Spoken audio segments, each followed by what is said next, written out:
মাঝরাতে phone call মহিলা পোস্টমাস্টারকে বিরক্ত করার অভিযোগে পাশের গ্রামের এক যুবকের বিরুদ্ধে। স্থানীয় সূত্রে জানা গেছে, বৃহস্পতিবার রাত 2:30 মহিষার গ্রামের ওই যুবক বদুয়া গ্রামে এসে ওই মহিলা পোস্টমাস্টারকে বিরক্ত করত। ওই যুবক প্রায় দিন রাত্রিতে আসতো আর ওই মহিলা পোস্টমাস্টারকে বিরক্ত করত বলে অভিযোগ। বৃহস্পতিবার গভীর রাতে ওই যুবক আসলে গ্রামবাসীরা ধরে ফেলে এবং বড়ুয়া থানায় খবর দেওয়া হলে পুলিশ এসে ওই যুবককে উদ্ধার করে নিয়ে যায়। এই বিষয়ে বড়ুয়া থানা লিখিত অভিযোগ করেন মহিলা পোস্টমাস্টার। পুরো ঘটনার তদন্ত শুরু করেছে বড়ুয়া থানার পুলিশ।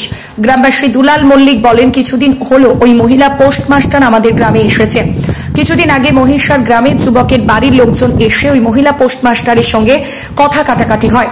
তারপর ওই যুবকের সঙ্গে কিছুদিন ফোনে কথাবার্তা বন্ধ থাকে। তারপরে দুজনের মধ্যে আবার কথাবার্তা শুরু হয় বলে জানিয়েছেন গ্রামবাসীরা। মহিষের গ্রামের ওই যুবক বিবাহিত, তার সংসার আছে। এমনিতেই ওই যুবকের সঙ্গে পোস্টমাস্টারের ফোনে কথাবার্তা প্রায় চলতো বলে জানিয়েছেন পরিবারের লোকজন।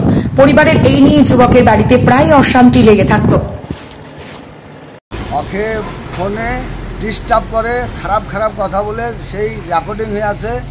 নিয়ে ওই পুরোপাড়ার ছেলে যুবকগুলা ওকে ধরে ওকে ঘরের ভিতরে ধরে মাঝে তো পুলিশের হাতে দিয়েছে। এই পর্যন্ত ঘটনা। ওই মহিলাকে ও পিওন ওকে চিঠি পিঠি দিতে যায়। ওকে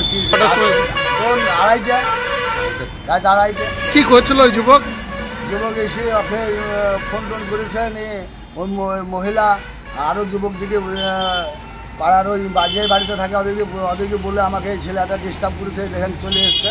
ওই আরও পাড়ার ছেলেদিকে ওই বাড়ির লোককে দেখি ওকে পুলিশের হাতে দেয়। থানাতে অভিযোগ হয়েছে? হ্যাঁ, অভিযোগ। কি নাম আপনার? আমার নাম দুলাল মল্লিক।